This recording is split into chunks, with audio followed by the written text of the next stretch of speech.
اکثر ایسا ہوتا ہے کہ ہم اپنے الفاظ، اپنے جذبات ایسے لوگوں پہ ضائع کر دیتے ہیں جو اس کے اہل نہیں ہوتے، کیونکہ ہم کسی ایسے انسان پہ اپنے الفاظ ردی کر رہے ہوتے ہیں جو کہ کباڑیا ہوتا ہے۔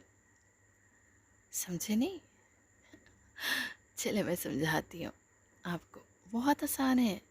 یہ آپ دیکھیں کہ آپ کے آس پاس کون ہے جس کو آپ کی باتوں میں، آپ کے جذبات سے کوئی بھی دلچسپی نہیں ہے۔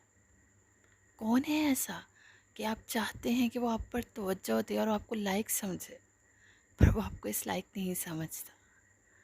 بہت سے لوگوں کی زندگی میں ایسے بہت سارے لوگ ہوتے ہیں جن کے لیے آپ کی باتیں، آپ کی چاہت سب رہتی ہے، اور ہم بھی ایسے بیوقوف ہیں کہ جانتے سمجھتے ہوئے بھی ایسے ہی انسانوں پہ اپنے الفاظ ضائع کرتے ہیں، یہ سوچ کر کہ شاید ان کو کبھی اس چیز کا احساس ہو جائے، وہ پلٹ آئے ہماری طرف، ہمیں سنیں اور سمجھنے کی کوشش کریں، مگر ایسا کچھ نہیں ہوتا۔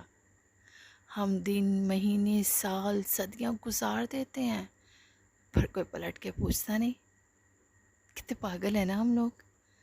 بھلا ہم ان پہ الفاظ، اپنی توجہ، اپنا احساس کیوں نہیں ظاہر کرتے؟ جو ہماری قدر کرتے ہیں، ہمیں سمجھتے ہیں، ہم ان پہ اپنے الفاظ ضائع کرتے ہیں جو ہمیں ردی کی ٹوکری میں ڈال دیتے ہیں یا کسی کباڑیے کے ہاتھ فروخت کر دیتے ہیں، جبکہ ایسا نہیں ہونا چاہیے۔